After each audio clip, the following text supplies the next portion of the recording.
and then move into you guys, and then we'll go over sort of the whole format of today. We're also going to be passing the mic, so that...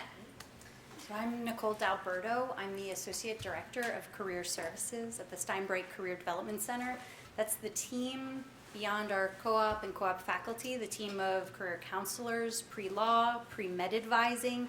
You've probably been bombarded by information about Handshake, the job search tool for anything non-co-op, mostly for graduating students. We've spearheaded that and launched this fall, and hope to see you all at our upcoming career fair, Engineering and Technology, on February 5th and 6th, if that's relevant. Small plug.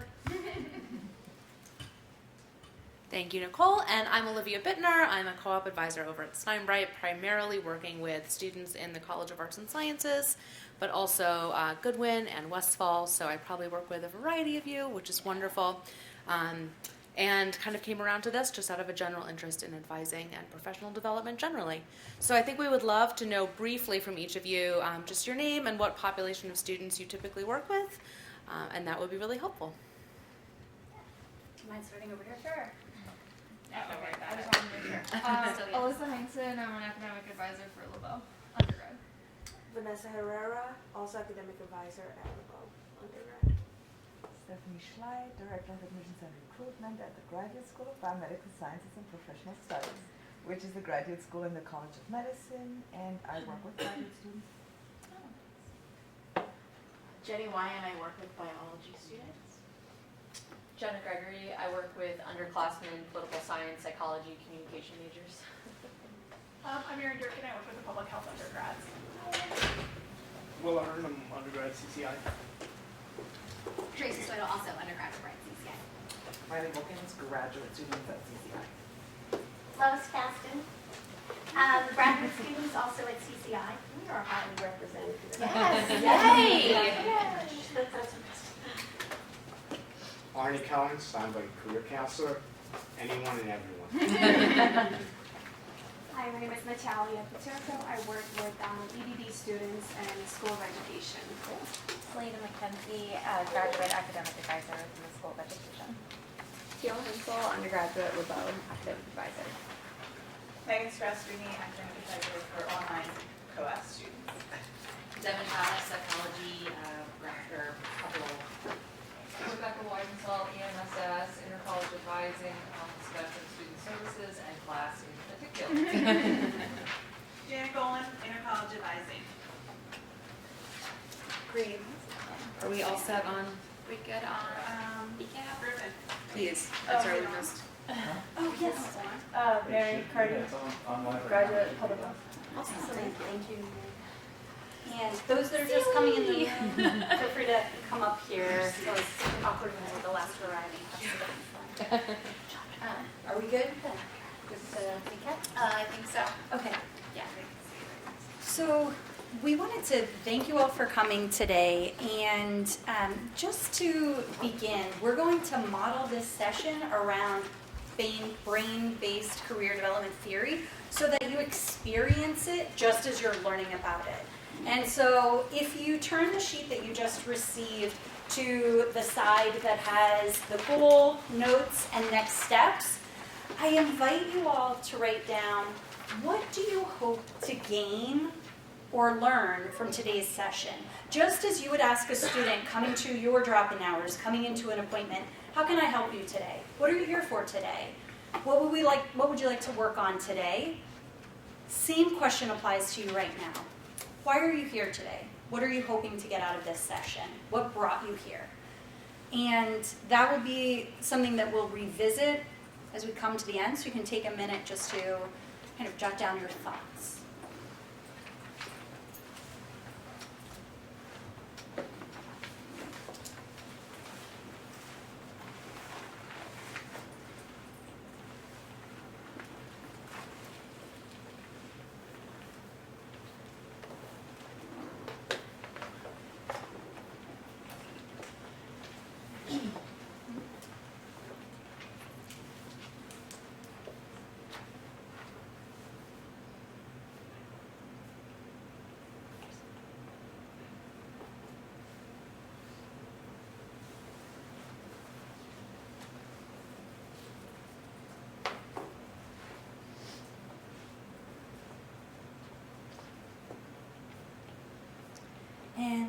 as it seems some folks are kind of finishing that, what your goal is, what you're looking to get out of today, if there are some folks that wouldn't mind sharing with the group, what brought you here today, what were you hoping to gain, just to share your thoughts. It might give us all sort of a broader perspective of why everyone's in the room or online with us today.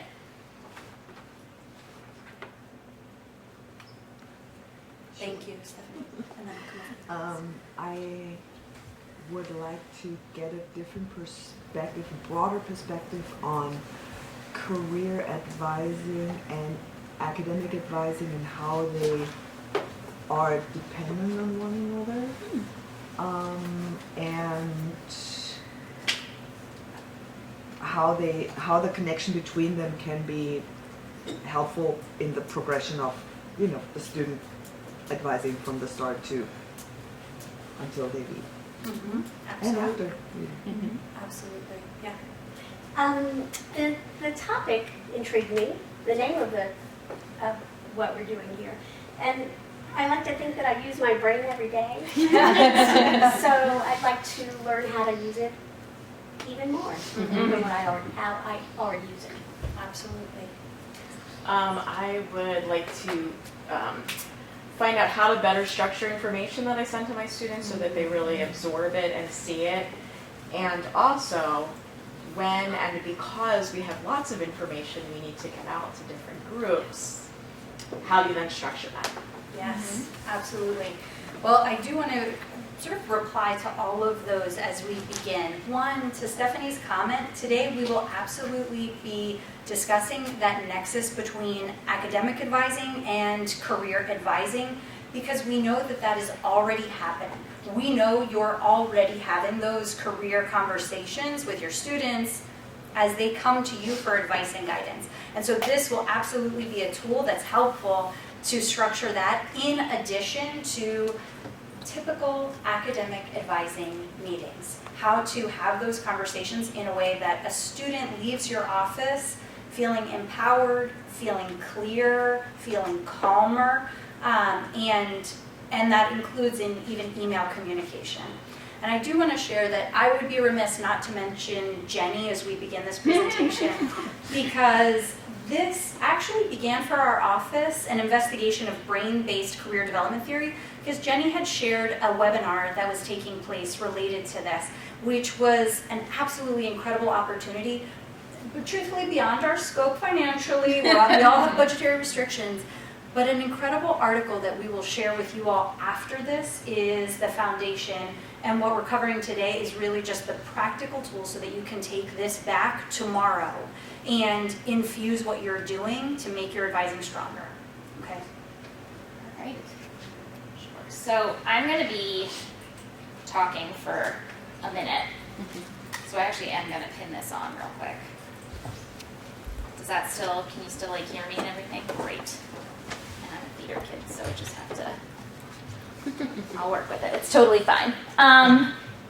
So again, I'm Rachel. I do training and development at Steinbright, but I also work with CNHP, LeBeau, and public health students for co-op.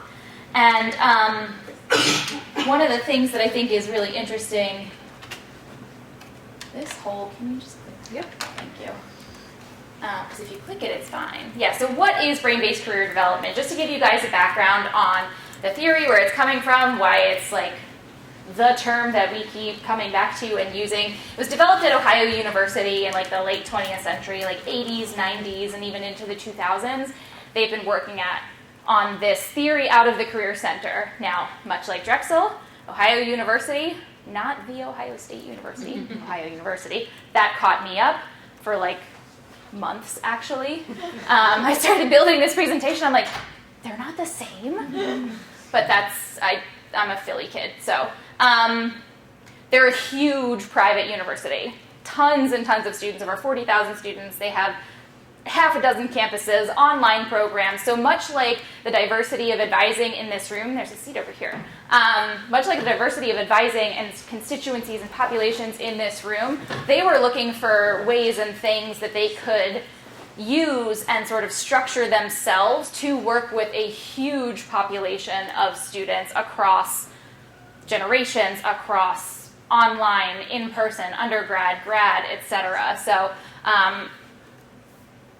that'll sort of, I think, come out a lot throughout the presentation and what this is. But overall, brain-based career development is really about co-creating solutions. It's a coaching, more of a coaching orientation than any kind of teaching relationship.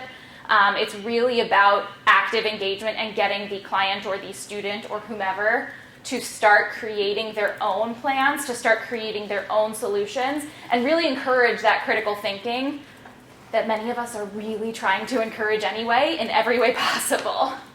So, how does it do that? Go ahead.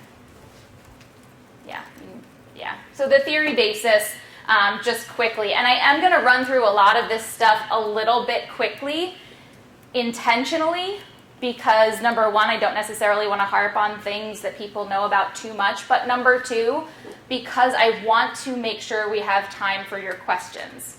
So throughout this presentation and workshop, we really, again, want to encourage active engagement. We really want you guys to participate. And in a moment, if you have a thought, if you have a question, please just let us know. We don't have a separate Q&A portion. We are going to structure this workshop like a brain-based advising appointment. So we're going to start by sort of laying everything out on the table, and then we're going to move into chunking and prioritizing and going through the steps of an appointment. So the first step, just we'll get there more in depth, but is greeting people, checking in, doing a quick check-in, and setting expectations, which is what I'm doing right now. So please feel free to participate online too via Janet. Can shout out any questions as well. So in terms of psychology theory, some of the things that brain-based advising is based out of, and they really sort of fundamentally built on, are Bandura's social cognitive theory, which talks about how learning through observing and modeling, really coming out of your context, your environment, and a lot of your sort of thinking, behavior, perspective is built out of your environment and the things that you have seen and done before, which makes attention, retention, and motivation in particular especially critical. As we all know, working with students, we can send as many emails, as Jenny was alluding to. We can send as many emails as we want. We can't make you read them. So really thinking about attention and retention. Systems theory, Arthur and McMahon, there's also a lot of research with all of the different systems in a person's life are critical. I'm talking about your family, your friends, your school, your city, your context. Are we at a private or public university? Big or small, grad, undergrad, all of these things influence how your student is looking at their life at the moment, how they are looking at their education, what their expectations are, and what they are sort of bringing into every appointment. So this also obviously, should go without saying, but includes their cultural context. What is their cultural, what is their cultural background, ethnicity, religion, things like that, because those play a major part. Again, I do feel like a little bit preaching to the choir, a major part in how a student is going to set their own expectations of their education, carry out those expectations for themselves, and potentially, especially when they hit a wall, what those coping skills look like in that moment. But the reason we mention that is just to underline, underscore completely how critical it is for us to be really culturally sensitive, culturally competent, and making sure that we are very much keeping that in the front of our minds. These students are not just coming from Drexel, from Philadelphia, as people who live and go to school here. There's a lot more in a person's sort of life and background that makes a big difference. Yeah, did you have a thought? Yeah, go ahead. So the brain-based part, there are a lot of neuropsychological considerations that they really wanted to discuss and lay out, and again, be really intentional about, so that we can talk about not just theoretically where are people coming from about their identity, but also literally, physiologically, where is your brain at, and what is your brain's processing power to receive all of this crazy amount of information. And one of the things that they mentioned in the article, in particular to careers, is, number one, careers are always future oriented. You're trying to think about things that you have no context to think about. So it's something you are really just trying to imagine. So it's a very challenging process, literally, for your brain to start thinking about things you have never thought about before. I sit in meetings all the time and have students, when they're trying to be really nice, they're like, I'm sure you get this question all the time, right? You guys have heard that before. And you're like, I'm sure I do. But shoot, that's why I'm here, right? So they're stressing out. They're trying to figure something out. They're stressing. They're imagining. They're trying to find solutions. And you're like, if you would have just emailed me, I could have quashed this in 5 seconds. Like, it is fine.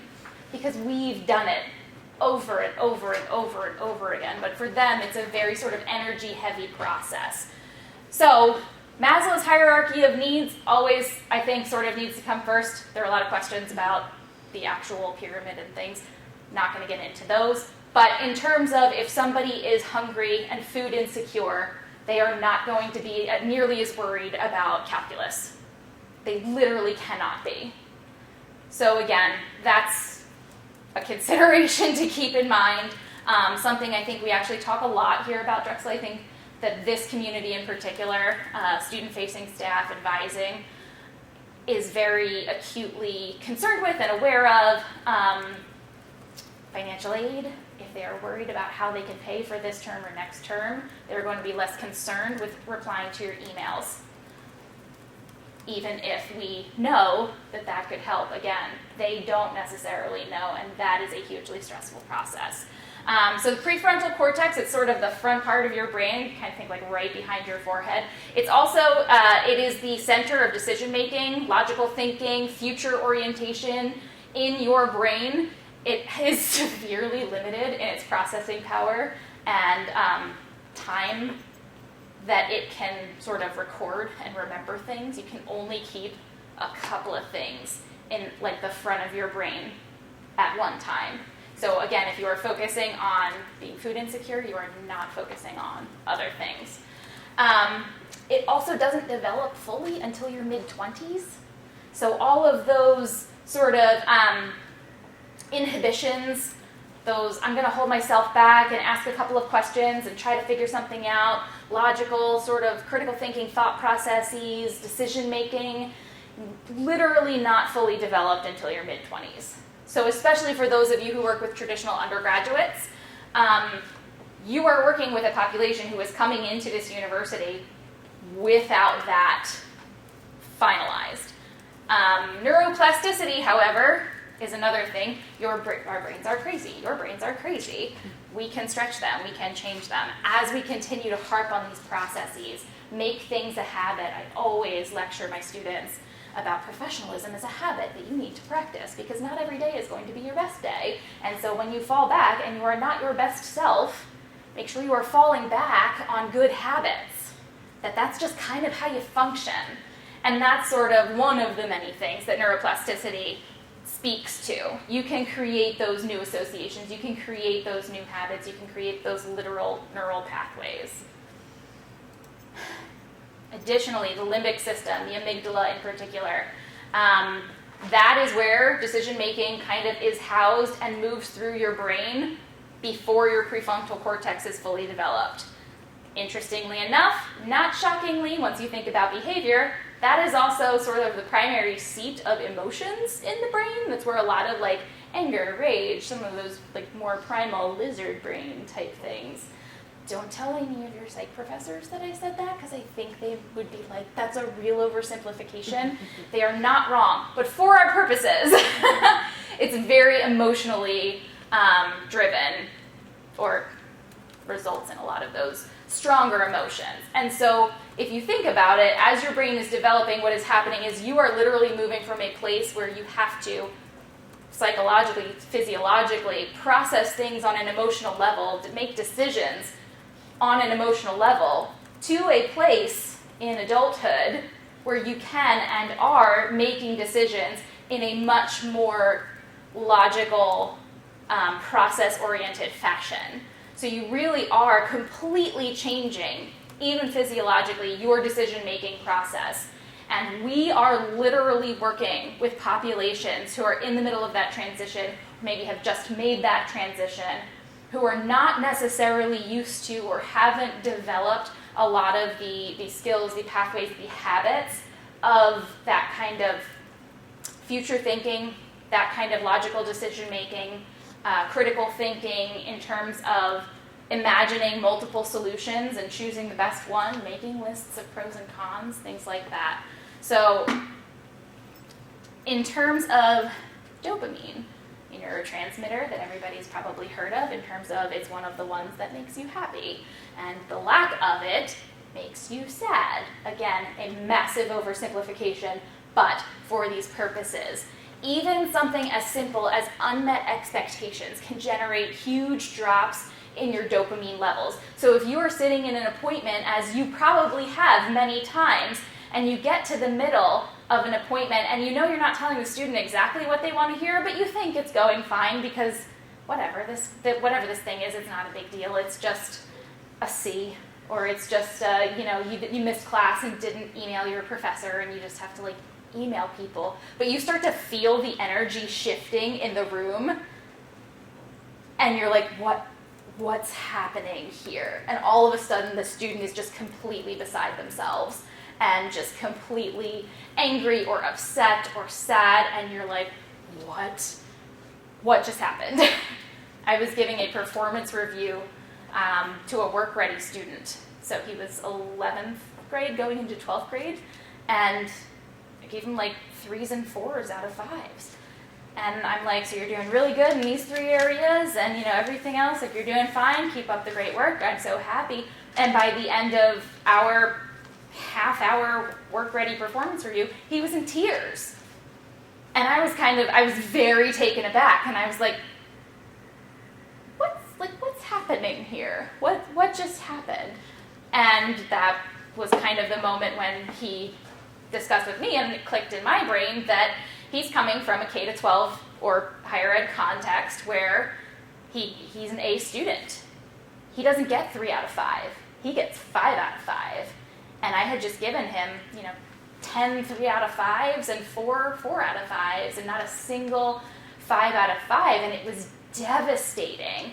And then I was like, oh, so that's not how performance reviews go, just in general. And we're about 2-3 weeks into the program, so this was your first one of 2 or 3. You need places to go, buddy.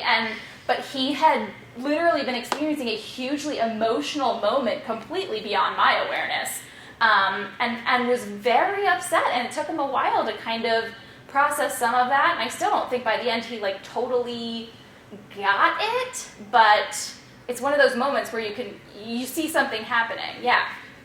So based on that, are you considering changing the onboarding process for those students and giving them guidance before that happens? Because chances are that a lot of students have similar experiences coming in. Yeah, absolutely. It definitely made me significantly more aware and intentional of not only how I did performance reviews and sort of structuring that moment, but also in terms of just telling people on day one what the expectations are, what the norms are, what they can expect from me. And so again, with brain-based advising, one of the very first things is what are your goals? What are you looking for? Here's what my goals are. Here's what I'm looking for. This is what I'm thinking in my context where I'm coming from. And I do try to be a little bit more hyper-aware, especially in moments where there is something called an evaluation or an assessment. In co-op, we do a lot of post-co-op meetings.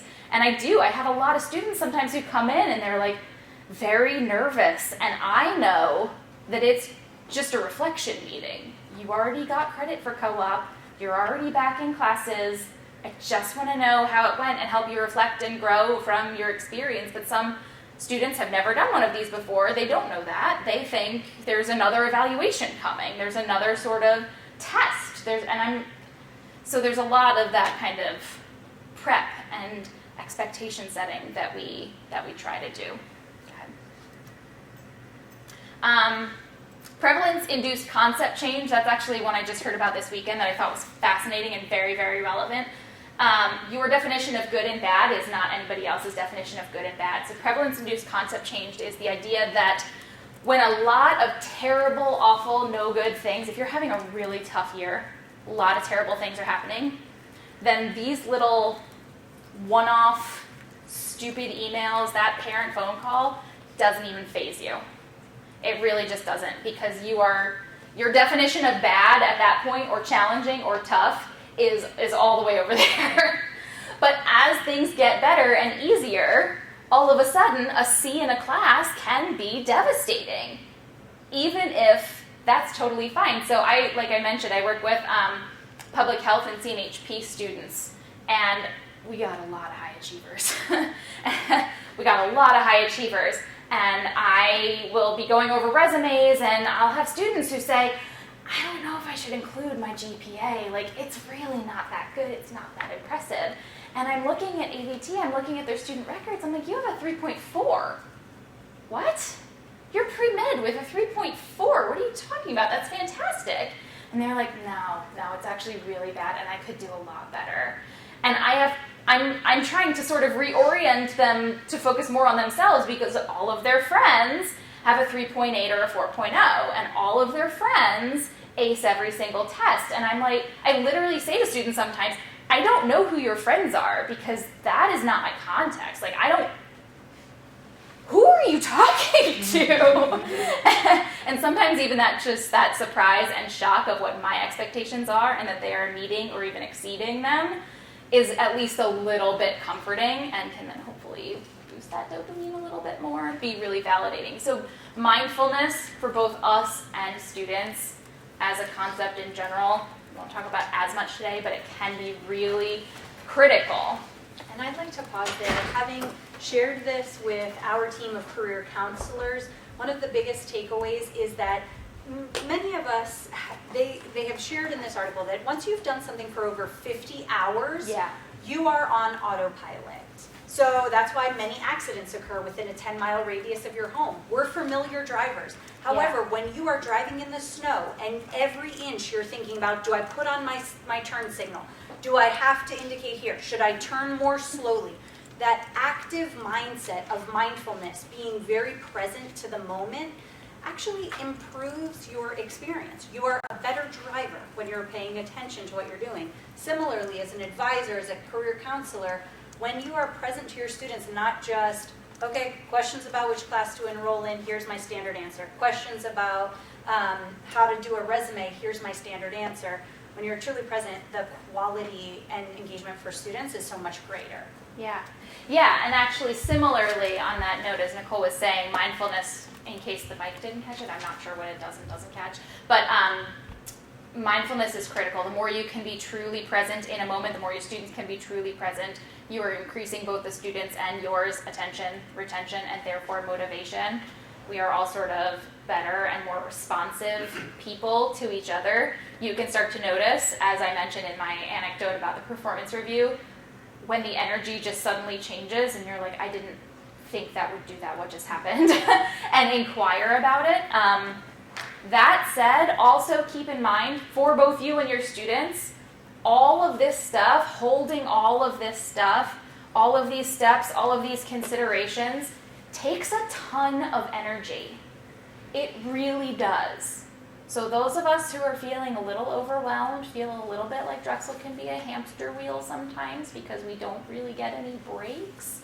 It is very easy, understandable, and relatable to have an autopilot setting in a lot of your interactions, but the less that you can do that, the more engaged both you and your students will be. How we figured that out, I don't know, but I'm open to ideas.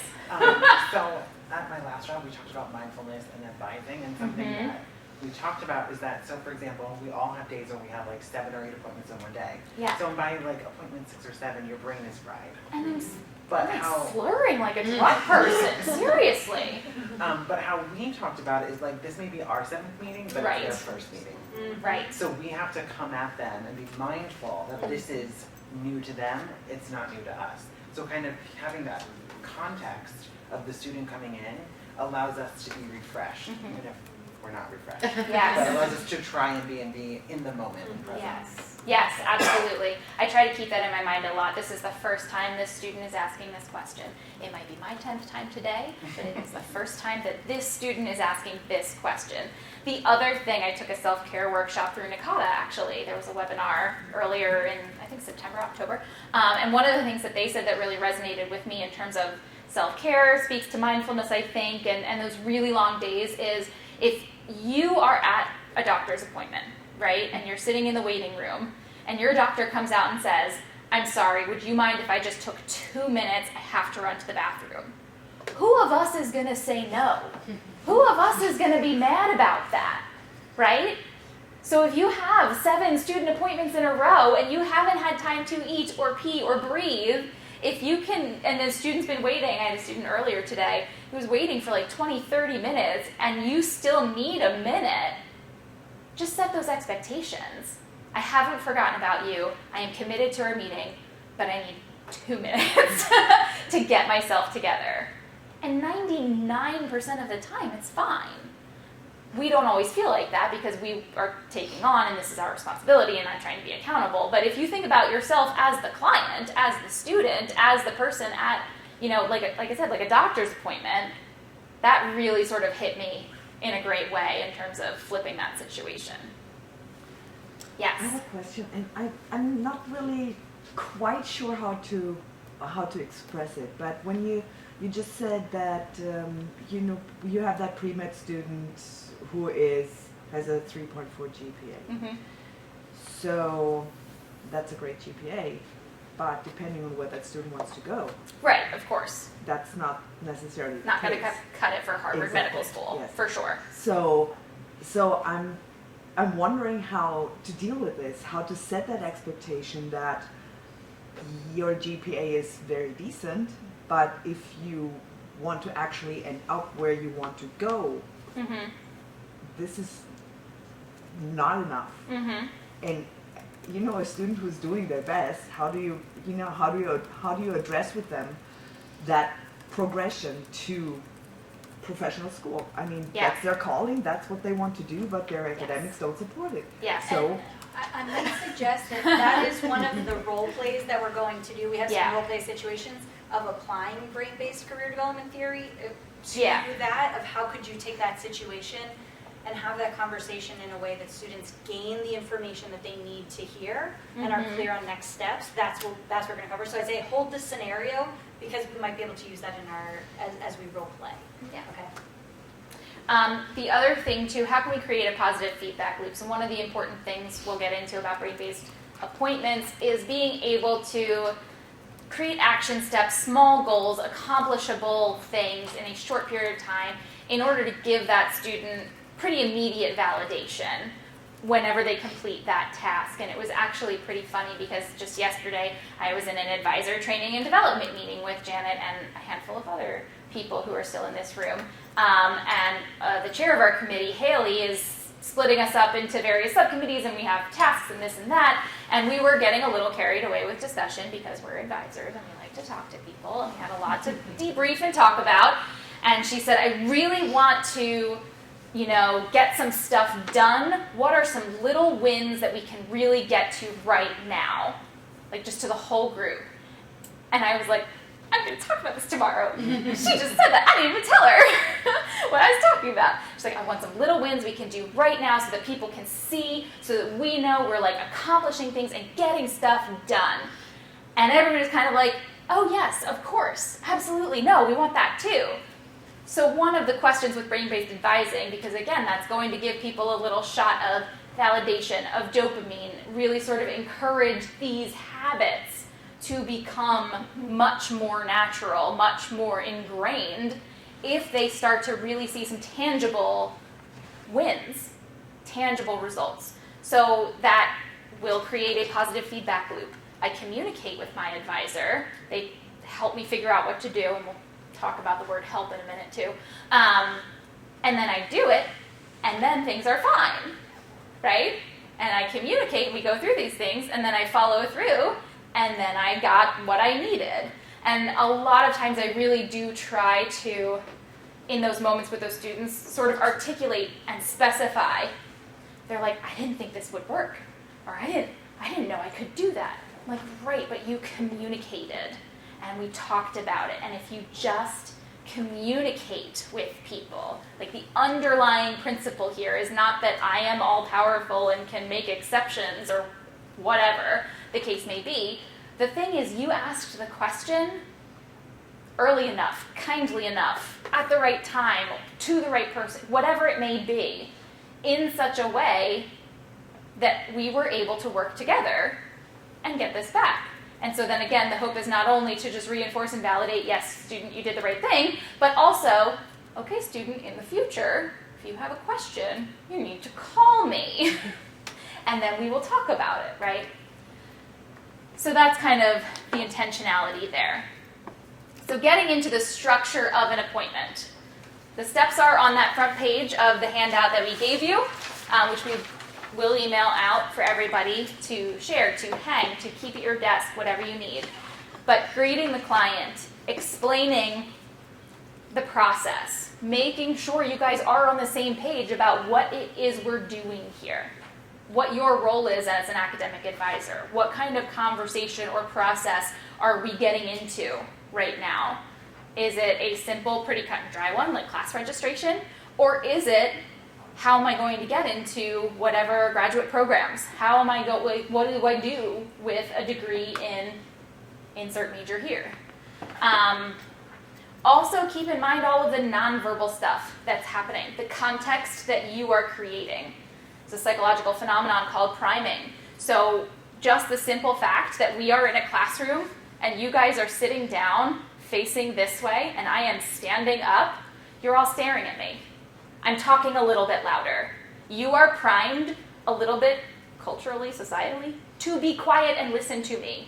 And so intentionally, I had to say, please talk to me. Please engage. I don't want this traditional sort of setting to mitigate the engagement of this workshop, right? But I have to say that a little bit different because the environment is built in a way that does not encourage that. And be mindful of the emotional environment. So explaining the process, setting expectations for the appointment, setting expectations for the whole process. So in co-op and careers, as I mentioned, so much of this is uncertain, it is malleable, it changes every single day for any of us, any person. And so I really try to talk to my students about, I can tell you some of this, but a lot of this is about being uncertain and being okay with being uncertain. All right, with making decisions just as they come to you, figuring something out when it pops up. So again, particularly with my healthcare students and finance. Finance does this a lot too. But they're like, what are we going to be doing 3 years from now? I have everything planned up until then, but I'm stuck once I get to the first day of co-op. I'm like, you don't have a job yet. What do you mean you're stuck at the first day? I'm 6 months or 12 months or 3 years before the first day of co-op. Can we hold your horses a little bit? So really setting those expectations and including the fact that they can evolve, right? Those goals can evolve and change. And that's normal, okay, even encouraged to some extent, because you don't know what you don't know. And without spoiling any of the scenarios we're going to go through, I just wanted to link something Rachel just said to some of the questions. As she said, this is not necessarily providing all the information for the student, but helping them through the process of setting their own goals. And so sometimes that might be Harvard Medical School, if that's the goal. What is the next step that you need to take to get there? Or what are some goals that we can evolve towards that might be more realistic? To kind of bring those two thoughts together. Yeah. So then you have to chunk the process, because again, all of this, even the cut and dry processes, seem very complicated and overwhelming at first. You're first term freshmen who are trying to plan out the next 4 years of classes. My students who come into our first appointment and they're like, A round, B round, C round rankings, first day of co-op, what am I supposed to do? I'm like, okay, so there are 70 steps in there. And I'm going to email them all to you when they happen. And so one thing I say about co-op is like, and I have to figure out I'm a little pedantic. I have to figure out the exact vocabulary I should be using, but some combination of this process is complex, but it's not actually complicated. All of the steps are pretty simple, relatively speaking, but you're looking at like a year-long process with a lot of unknowns right now. You don't know what jobs are going to be posted. You don't know how many interviews you're going to receive. You don't know who you're going to be interviewing with. So I understand why this feels really overwhelming. You're looking at a whole year in a half-hour appointment. What I need you to know right now is X. And we will get there. But really sort of chunking the process. Here are the 4 things, that we are talking about. Don't go too into details because they will. And really allow the student to pick the chunks. So you're feeling really overwhelmed about what? About co-op. Okay, but what does that mean to you? What are the questions that you have? Okay, well, I have questions about my resume. I have questions about preparing for interviews. I have questions about registering an independent job through Steinbray. There are pieces of that the student can define that they are confused about, and being very clear on which of those things we're at can actually be very illuminating. Because if a student comes and says, I'm confused about course registration, you could start pulling out the course catalog and all these websites and this and that, and they're like, no, I've been through all of those things. And you're like, well, I just wasted 15 minutes of our appointment just finding this stuff. But starting with those questions about, okay, where have you gotten? What are your questions? What are the pieces of all of this that you feel like are part of your confusion that we should tackle? And breaking those down into the chunks. And then specifically with prioritization, allowing the student to prioritize those chunks. So where do you want to start? Resumes, interviewing, independent job search. I would start with your resume. You need a resume no matter where you're going to go. But the student might say, actually, I'm pretty comfortable with some of those other things. I'm freaking out about these interviews. Okay, that might be step 10 in the process, but if that's going to stress you out so much and take up a lot of your sort of like mental capacity and processing, then let's do that. Let's do that first, get that out of the way, and move on to other things later. So what does the student think is most important? It also gives you a lot more insight. They may have, like I said, they may have done half of that research before they got to you. So they say they're confused about course registration, but they're actually confused about scheduling, time management. How am I supposed to manage 19 credits? That's a totally different conversation.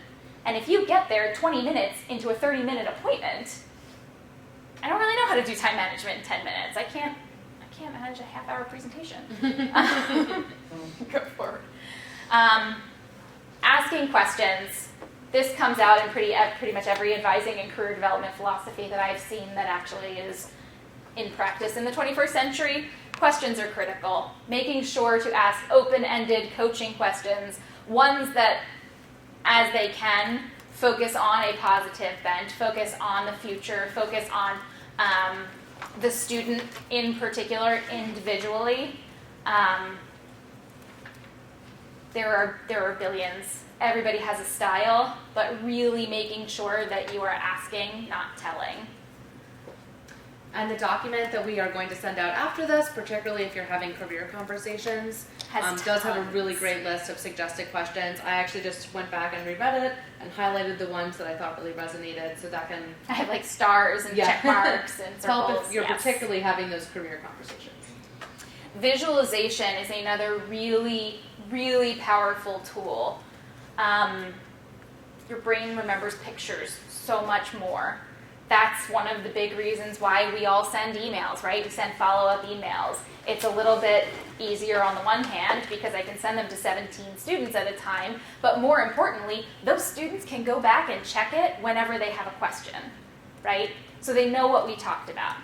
The reason Janet's been trying to get everybody to really flesh out their ABT notes in a particular way is so that anybody can jump in there. You can jump back in there and refresh your own memory.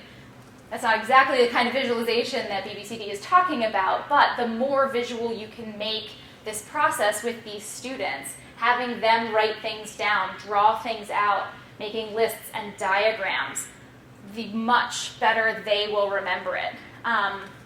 But the more nebulous the process, the more uncertain the process, the more energy it takes, the more challenging it is for the student and frankly for us. So again, Maslow's hierarchy of needs, keeping in mind just how much any of us can sort of house in one moment. Don't feel the need to always get through every single thing in this appointment. That's actually something I got from Brain-Based Career Advising too, that has stuck with me a little bit, is if they come in and they say, I need resumes, I need interviews, I need an independent job search, I'm like, we probably need more time. That is a lot. Let's chunk, let's prioritize. What do you actually need right now to leave here feeling like you got something and you can move forward? Because we can come back at any point. And frankly, I'd be thrilled to. I would be happy to. Let's keep talking. So then to finish up a brain-based appointment, doing those check-ins, especially at the end. Are we on the right track? Sound good to you? I started saying, like, do you feel comfortable and confident leaving here today? Do you feel comfortable and confident to start the co-op process? Developing those action steps so you can really get that feedback loop started with small tasks that are defined by the student. Okay, if this is what we're talking about, what are the things that you need to do? What are the resources? And yes, of course, you are going to be the keepers of a lot of those little pieces of knowledge about the math center and the writing center and the ELC and the writing room. But giving them the option and the task of coming up what their immediate next steps are and having them specifically write it down to get more of that tactile and visual feedback in the moment will move into creating that feedback loop. The more tangible results anybody can see out of an appointment or out of the next few days or out of their immediate next steps, the better, and the more empowered they will be to come back to you again with something else, with a continuation of the same conversation, with the next problem or crisis or challenge that they are having. And ultimately, that's the goal. Those are the habits. That is the habit that we're trying to develop, ultimately. Communication, collaboration, approaching things curiously instead of confrontationally. So that is sort of the long and the short of a brain-based appointment. Yeah. I just wanted to add in, and I'm going to come and show a quick piece. This is something you might want to write down. For greet the client, how many of you asked the question, how can I help you today? What could I help you with today? That primes the appointment for the student to see that engagement as you helping them. Instead of an empowering way to put that might be, what do you want to focus on today? What brought you into this meeting? So you might want to write down that question. Another piece of chunking the process, as Rachel shared, that students might throw a lot at you, to actively listen and say, sounds like what you came in today for was scheduling a class, also discussing trouble you're having with one professor, and some uncertainties about what next quarter will bring. Which of those do you want to focus on first? Right, so like that active listening piece. And then that allows them to prioritize. I do want to show you just a quick example of visualizing. Our pre-law advisor, in taking this in and realizing that with most appointments, she had to share with students all of what pre-law advising included, and would just verbally share it. Thank you for coming in today. I know you want to work on your LSAT prep and how you can study for that. In addition, we offer this, and this. That's a lot for students to hear and take in. So she created this law school application process. Just a quick visual of those things that in most appointments she was sharing these are all the different things that I can help with. As an academic advisor, are you helping students with their initial issues, but also incredibly able to help them with many different things? Instead of just telling them that, would a quick visual on your desk that you can point at of like, so we're right now talking about GPA, but you'll eventually want to have a conversation about perhaps letters of recommendation for grad school, as well as, and you're pointing at it. So the visual just gives students a break from all the verbal. Just a great example I'm glad to share. Yeah. Just wanted to include that here before we jump into our activity. Yeah, I'll pass it around. Perfect.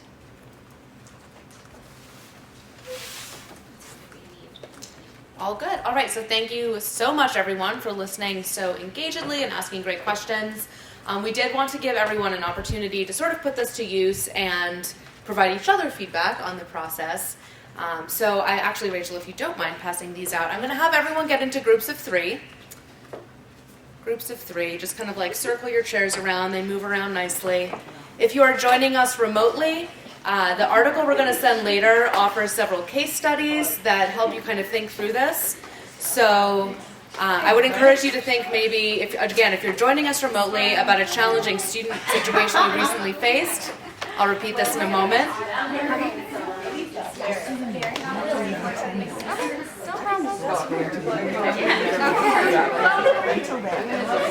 Okay, that's good. Works out. Teal's gonna clean the apartment.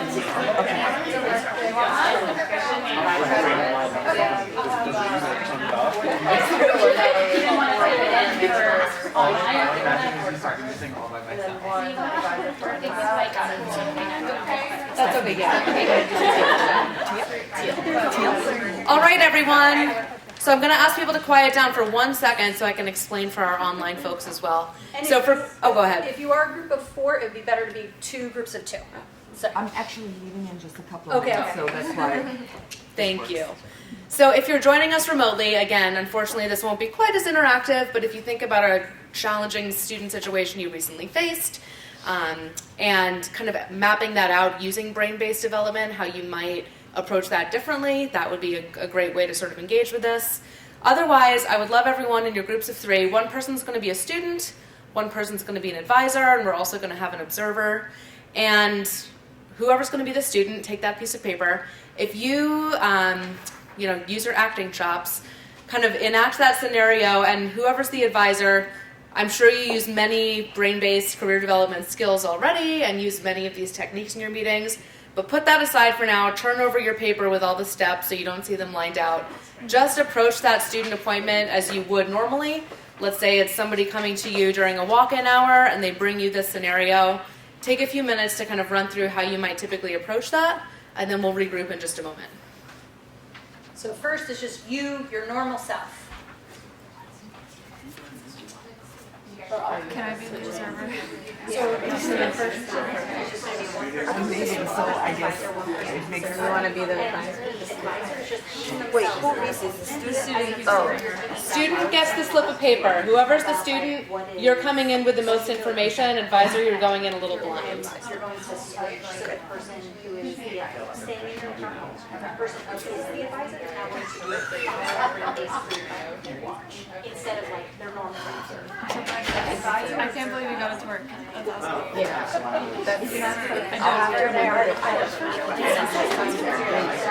Yeah, I didn't start there. Internet. I see. It's smart that you had chat on your phone. Yeah. Okay, I'm ready. All right. So I came to school today because I'm having trouble scheduling for classes, but that's besides the point. I have been struggling with sleeping. I mean, this is like my 5th day not sleeping for more than 2 hours. My dorm is really loud. I can barely focus. And I already talked to my RA about it. I already talked to the housing about it. He said there's nothing they can do because it's already so late in the term. I can't change my room. So I've been struggling with that. Like, I don't know how to handle not being able to. First, you know, Drexel is a lot of time commitments, classes. I can't miss class. If I miss one class, I'm like missing 5 weeks worth. It's just the fact that I'm not sleeping is getting me really irritated.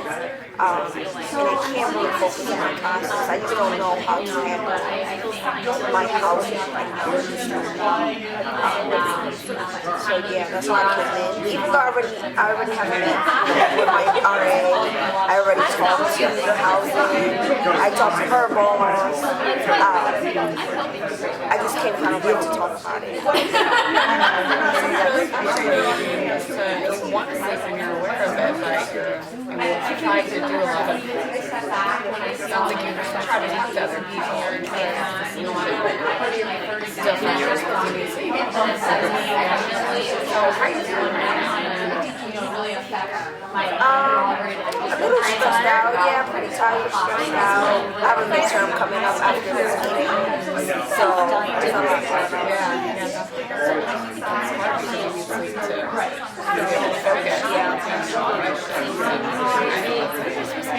So that would you know, so first you go through your regular, how would you react in a regular way, and then you turn this thing around. Oh, and then okay, that's how I would have reacted. Yeah. And then you kind of like put this into practice. Okay. If it were to be, if we were to follow, I guess, yeah. So it sounds like. All right. Can everyone hear me?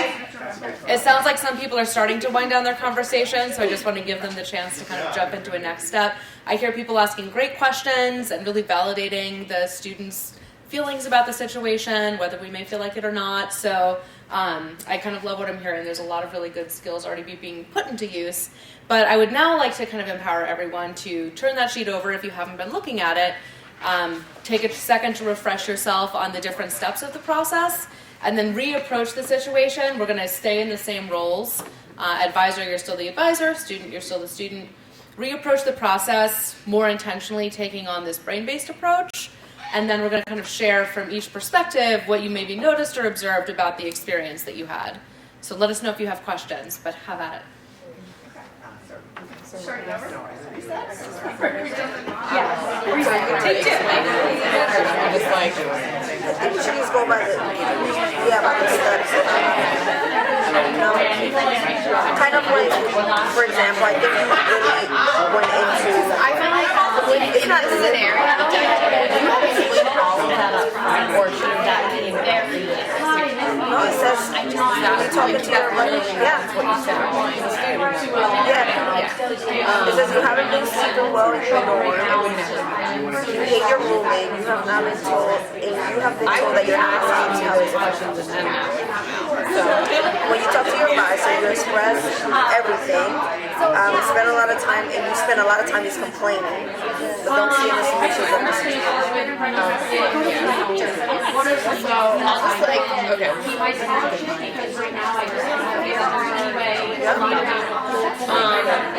Explain the so I do appreciate that you are coming to me to share with you these concerns, as to what I'm here for at the time. So while I might not be able to necessarily give you a solution right now, I think part of this conversation is like I can kind of talk about maybe brainstorm different solutions together, and at least I can slowly point you in the right direction.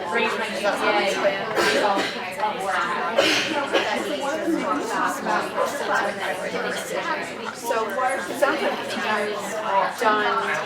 you've taken a lot of steps. Talk to your RA, your roomie. Let's about, let's break it down into one area. What have you already done? And tell me a little bit more.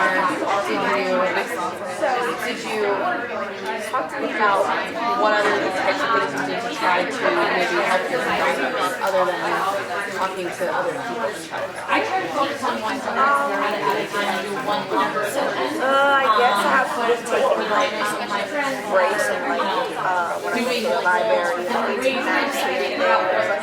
So that has been helping. But I can't think of other ways that I have worked on it. So maybe I should start thinking about other ways. So that's good. So that's another thing that you're doing with other locations. Although ultimately though, in the end, the library is a good place to be. Right. So I need to figure something out. I think that as far as what we need to do is prioritize for a good quality. That's probably the most important. Not spending little therapists taking out certain lives. I think what we got into insurance. We got into Yeah, now I'm trying to prioritize. I think you're doing good. No, yeah, you did the priority. You already asked me really good questions, even at the beginning. Okay, so I didn't. That's where I'm at now. Ask questions. Yeah. So I think the scenario is hard. It is. Yeah, it's hard.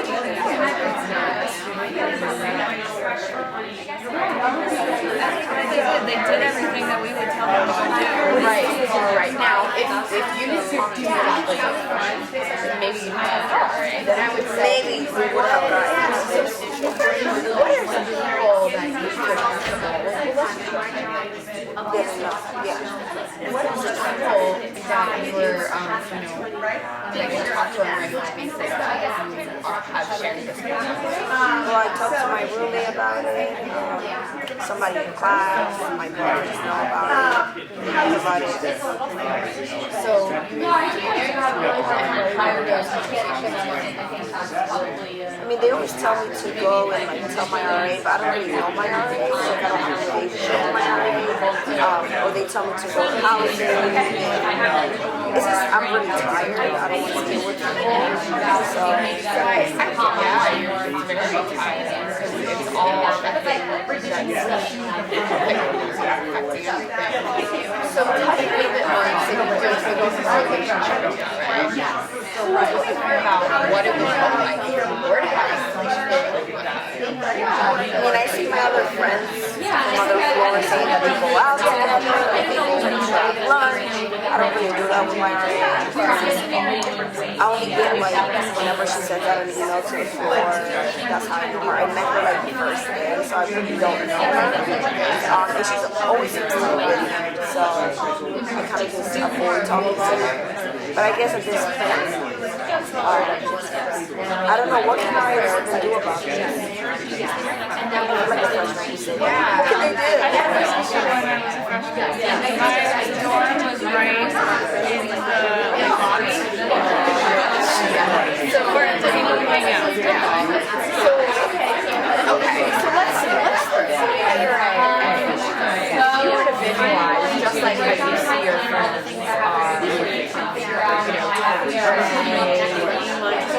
like that, yourself in that situation. You would visualize yourself in some way, forming some type of connection. I don't know, she's an upperclassman. Maybe if I even just bringing this up to her might start a relationship. How would you approach that? So, would you walk through a scenario where you would be approaching I don't know, maybe if I see her in the hallway, or if I see her like in the elevator, just kind of like introducing myself and probably setting up a time for us to talk. Do you guys want a couple more minutes? 2 more minutes? Or are you done? Make sure to share out your observations.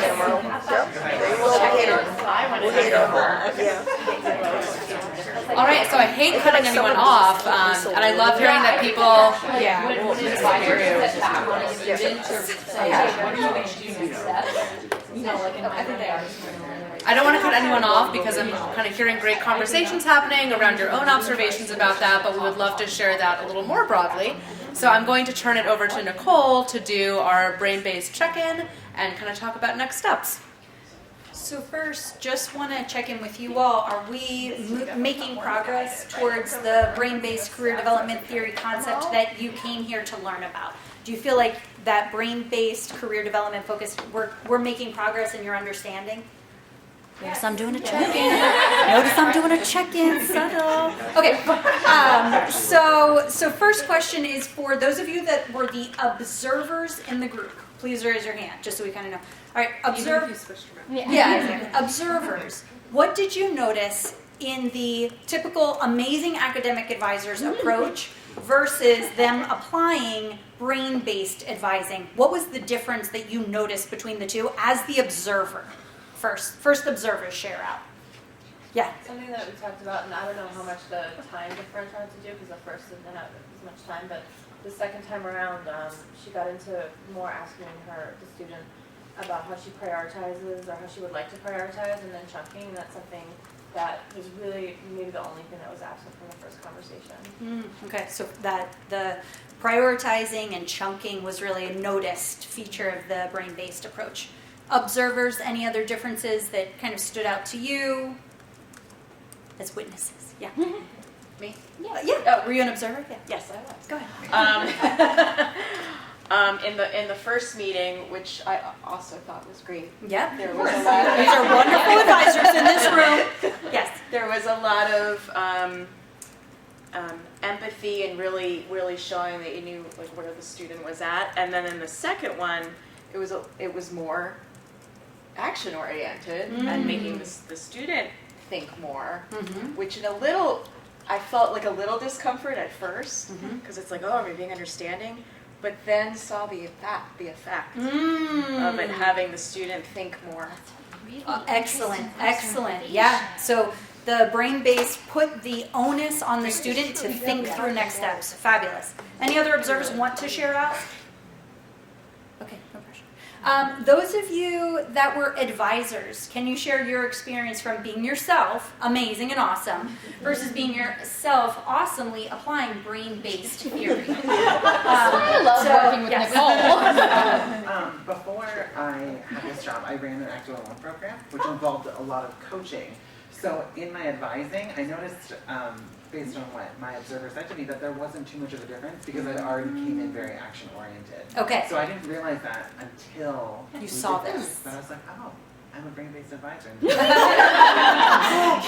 found yourself. That's awesome.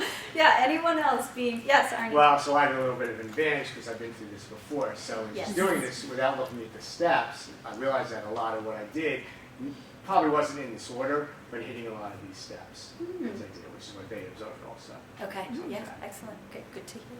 Anyone else? Any advisor? Yeah. And I think having this kind of laid out as steps, although it's not totally prescriptive, it did help me guide and direct. Because sometimes, I mean, this was obviously really short, but I do oftentimes feel like, okay, I've got 30 minutes to do all of this.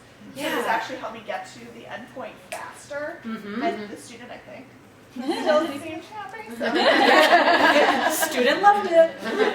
Did anyone, as the brain-based brain-based advisor, feel more present, more intentional, more conscientious of what they were doing? Not a lot of yeses, not a lot of head nods.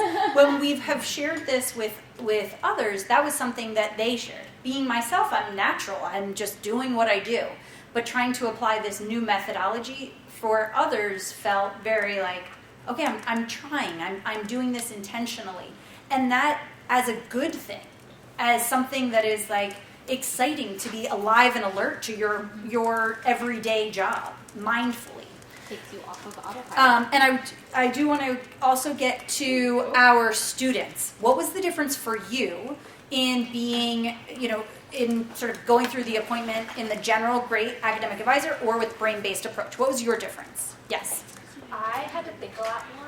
As the student. The second time. Yep. And I think I was applying the brain-based based, I was like, wait, I have to study up better. What's my role? Who am I? But I was I really was like going back, and so I think that comment about like being more on the student, I felt it as a student. Yeah. Yeah, other students, yeah. Yeah, I would agree. So I don't know if all our scenarios are the Some are same. different, some are the Yeah, mine was very complaint heavy, if you will, as a scenario. And I think I would agree with what was just said, but it really empowered me to think through my own life solutions and how I could see them in context, not just like an immediate, no, that won't work, nothing is going to happen, everything is hopeless. Which I realize this was a very dramatic scenario. but I felt the change in that I didn't have to just like mentally check off like my list of everything's going wrong even though I'm doing the right things, and it really forced me to confront like what is the problem and what am I going to do about it instead of being a passive participant in my problem. All that, yes. Any other students want to share out? Because what you all have shared about the students is, I think, the biggest aha of this. That we might feel like, oh, we're always asking open-ended questions. We're always like helping students prioritize. We're always encouraging them. But the biggest aha is that when you apply this, your students feel calmer, more engaged, and more empowered. And like, that's what we're here for. That is awesome.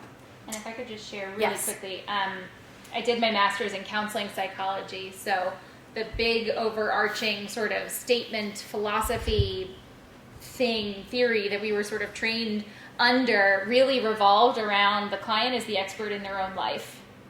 And so therapists, counselors, advisors, all of you professionals, all of us, like, we're sort of hammered as students, like, you are an expert in this. You are not an expert in this person. So that actually, what you were saying about the student being more sort of, I can come in and I can shoot you down. No, that's not going to work. Here's why that's not going to work. Here's why that's not going to work. Here's that. We've all been in those appointments. And even post-grad school, I still have those appointments. And I'm just kind of like, okay, well, what will? You know? And you kind of get your own a little bit defensive. But I really, that resonates a lot with me. And I just wanted to share that, like, students are the experts in their lives. And being able to use some of this questioning and this structure can really open that up, because solutions built by a person for themselves are always going to be more successful. Yeah, and I want to go back to Jenny's comment too, because this might get into a little bit of the psychological element. Many of us on my team, myself included, realized that we love helping. We know all these great resources. We want to give them to students. We want to write down the action steps for our students afterwards and email it to the student to help even more, right? And so all of that of us doing, that feels good to us perhaps in the moment, but are we truly helping them is the question. And so I wrote up here some questions to ask that like are just tiny ways that language changes. What do you want to focus on? Which of these do you want to do today? Are we on track? You might want to write this down. I have to say this a lot. You might want to write this down. It's very helpful. I have a sheet, paper for students. What are you going to do after this meeting? And so that brings us to our wrap up. On the other side of your brain-based career development and advising session, the last question we'd like to give you a moment to think about. What was your key takeaway? And brain-based style, what are you going to do in the next 2 days to apply something that you've learned from career development theory? Is it have some paper available for students? Is it post this on your wall? Any idea is welcome.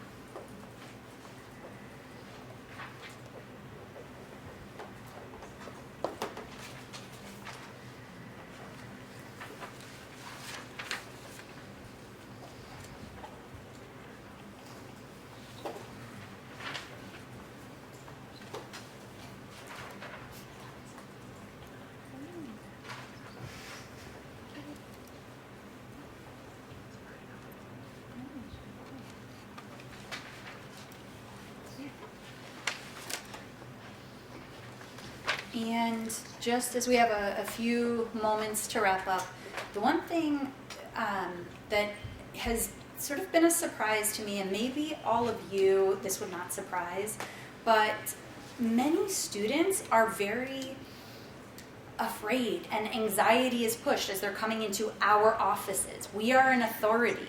We have formal office spaces. I'm dressed up fancy. You know what I mean? Like this might be intimidating for them. And what shocked me is I've asked our work study students, these are 4.0, 3.8 students, totally impressive individuals at Drexel. How do you feel when you come into Steinbright and when you meet with advisors? Like, and they're like scared. And it's just given me so much like empathy and reminder that our students, that's where they're at. So all of this of like students being in that amygdala, anxious, feeling place, this really helps that quite a bit. So does anyone want to share out their thoughts on what they're going to do next? Because someone might have better ideas than yours, so you can just copy paste. And I'm doing your thing too.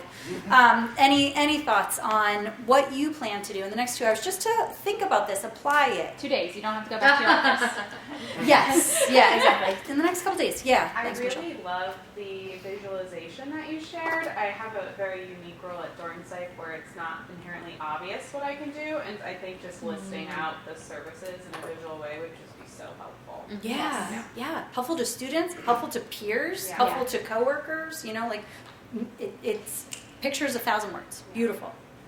Yes. I want to access the article you mentioned. Yes. See the list of questions that you referred to. It's extensive. Awesome. It'll be great. No, in a good way. Yeah, absolutely, absolutely. Asking better questions leads to better answers. Yeah. This is a thought/question back to you. Yeah. Because I also have a lot of students who are very clear about everything that they're going to do. And so I'm trying to think about like, well, they are already taking things on, but I still want to get across to them that perhaps it's too many things at once. Yeah. But from their perspective, they're thinking, I'm already responsible. And so I'm thinking that maybe, wow, that sounds like a lot. Tell me, how are you going to manage your time? Like blah, blah, blah, blah. Awesome. Tell me how you're going to deal with week 7 when you have 20 hours of activities. And yeah. So maybe to get, because I don't want them to not think about that, because I think they misjudge that. Yeah, and I might say, like, are you in sort of an awesome cycle of when they come up with their, what are you going to do after this meeting, and they give you 7, are you back into helping them prioritize? Which are you going to do first? Right? Like, which is your number 1 priority? Yeah. And along that too, in supporting the visualization piece, one thing I like to do with my students is I like to compare time management with like managing a budget. Yeah. So they can look back and say like where their time's been going, and specifically where it went, so you can know what's realistic, and then I have them make one for the future too. And so that would show like, oh, there is nowhere for all this. We have an extra day. Yeah. That 25th hour we've all been looking for. Yeah. I love that realistic expectations piece. Any other thoughts? We will absolutely be sending the article out, and I will say, With the PowerPoint too. With the PowerPoint, I have had a version of this hanging on my wall since we discussed this, and I've kind of lost my way, right? Where I'm back to like, how can I help you? You know what I mean? But having this where I have intentionally revisited it, just putting on your calendar 3 months from now, a half an hour to say like, revisit brain-based career development theory. What will I do what have I added? What do I want to see if I can now implement? Just that half an hour can be a real personal accountability piece. And I actually throw something on top of that, just to make sure people online can hear me. I just want to throw out another plug for something that Janet and those of you who remember Dane from COE are all in on and all about is creating and consistently revisiting a personal advising philosophy, an actual document, looking at theories like this, seeing what resonates, seeing like, oh yeah, because I actually had a similar reaction to you as I read this article and I was like, I actually already do like a third to a half of these things, and now I have words and a structure and how to articulate and format things that I was already sort of intuitively trying to do. And being able to, again, write that out, articulate that, look at sort of how other people have structured it and figure out what works for you and why and how that fits into your practice. Again, much like I said, students are experts in their own lives. You guys are experts in your own jobs, in your own styles, in your own areas. And so that's always going to necessarily look different. This is one really interesting and I think really super relevant process and structure, but it's not the only one. It's not the only school of thought, and it's like we're not like implementing this across Drexel and everybody needs to have every appointment be brain-based now. It's just sort of something that might be helpful to you. So keep that in mind as well, and talk to Jenna and look up NACADA stuff if you want to develop a personal advising philosophy. So thank you so much, you guys. Thank you. We're wrapping up, and we look forward to partnering and collaborating with you guys in any way, at any point in time, whenever you want. So